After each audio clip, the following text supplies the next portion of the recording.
Continuação da história do pior caçador do mundo, o Portal, um túnel que conecta nosso mundo a outro mundo.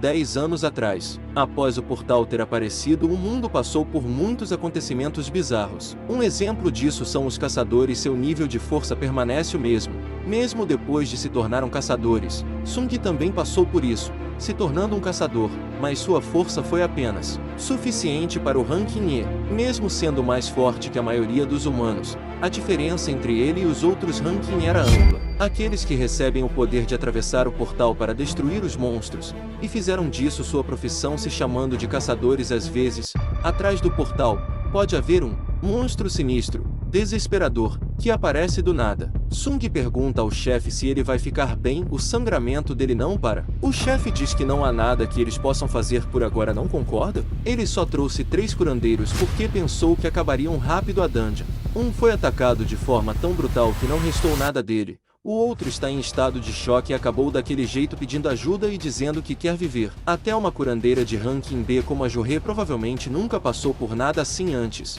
Por conta disso tudo, que será meio difícil ser curado agora, ele acha que é melhor eles ficarem bem paradinhos contra uma coisa daquelas e tentar correr quando a situação melhorar. Mesmo que isso não seja nada fácil, vemos os integrantes do grupo do Sung se lamentando, sem imaginar por que isso foi acontecer, já que era apenas uma dungeon de ranking D. Sung pensa que isso é como o chefe disse: se eles se moverem serão atacados, mesmo que eles passem por ele de algum jeito. Ainda tem o problema das estátuas guardiã. Nunca foi a intenção dele em nos deixar fugir. Um dos participantes diz que não vai morrer assim.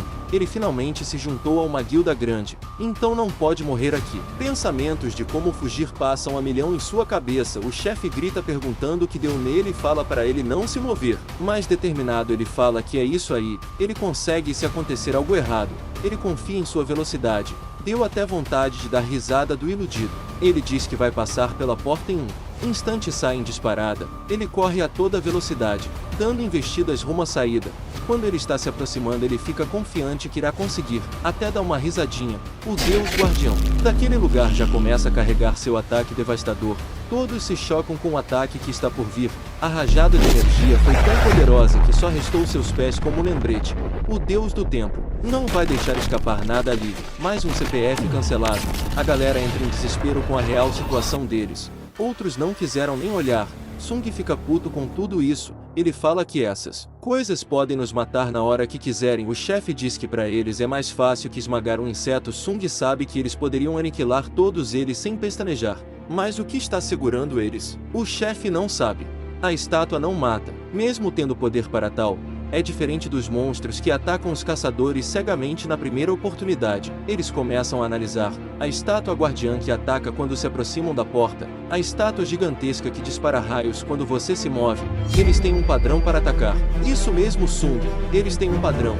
Sung se vira para a estátua e fala que não vai me dizer que há uma regra nesse lugar. Ele se lembra do anjo caído que carrega a pedra dos mandamentos do templo, os mandamentos do templo de Carteno. Ele saca o que está acontecendo e diz que é isso mesmo. Ele olha para o chefe e pergunta qual era mesmo o primeiro mandamento. O chefe pergunta: mandamento? O primeiro era venere o senhor. Sung analisa. O senhor, né? Ele diz ao chefe que tem uma regra nessa dungeon. O chefe, sem entender nada, pergunta o que ele está dizendo. Sung diz que se ele estiver certo.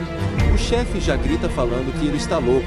Ele olha a determinação do nosso protinha e fala que esses não são olhos de um homem que procura a morte. Sung se levanta e percebe que ele não ataca quem se mexe. A estátua observa os movimentos de Sung e se prepara para atacar a qualquer momento. Sung sente a pressão que ele emana no ambiente, quase cai de joelhos. É uma pressão esmagadora. Ele mal pode acreditar nisso. Ele fixa os olhos na estátua e deduz que ela começa a atacar a partir de uma determinada altura.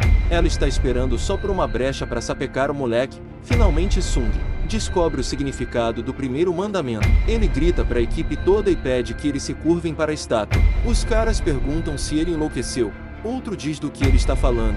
O chefe pergunta se ele descobriu algo. Não foi? Sung responde que sim. Ele fala que a estátua ataca a uma certa altura, e não ataca se você se curvar o suficiente para venerar o senhor, e literalmente se curvar e venerá-lo. Então, quando você se curva para ele, o chefe pergunta se isso é só intuição, né? Ele responde que por enquanto, é. O chefe fala que fazer o quê? Não há mais nada que eles possam fazer. Todos se curvam perante a estátua do Senhor do Templo de Cartenon. Eles se perguntam se vão sair vivos? Se podem finalmente sair daquele lugar? Só porque se curvaram. Todos aguardam ansiosamente o que irá acontecer. Enquanto isso, a estátua não ataca nenhum deles. Vemos os estragos no templo enquanto eles estão de joelhos venerando aquela figura. Malandro. A estátua dá um sorriso medonho. A cara de psicopata dessa estátua trancou o butico de todos que estava ali dentro.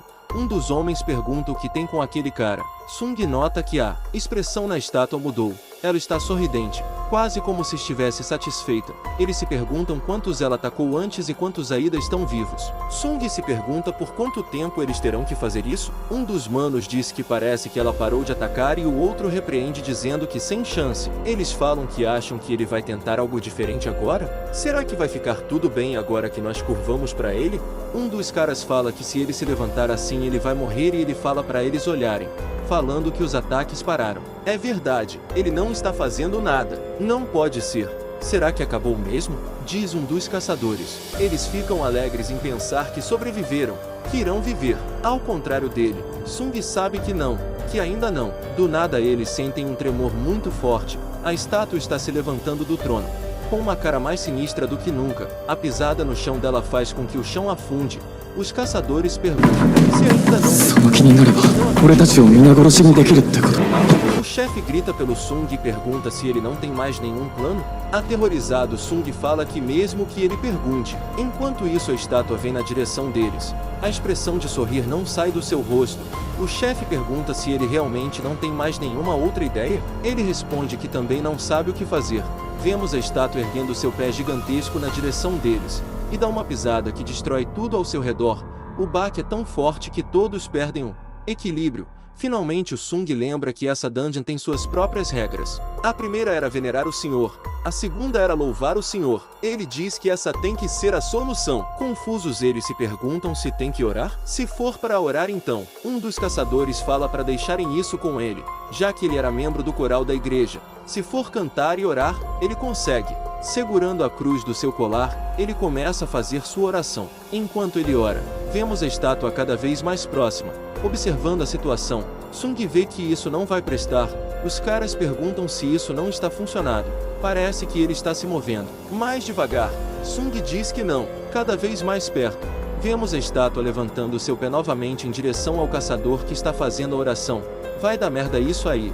O cara continua, mas Sung já se ligou que ele está fazendo a oração para um deus errado. E quando se dá conta, mais um CPF cancelado. O cara é esmagado pelo pé gigante da estátua.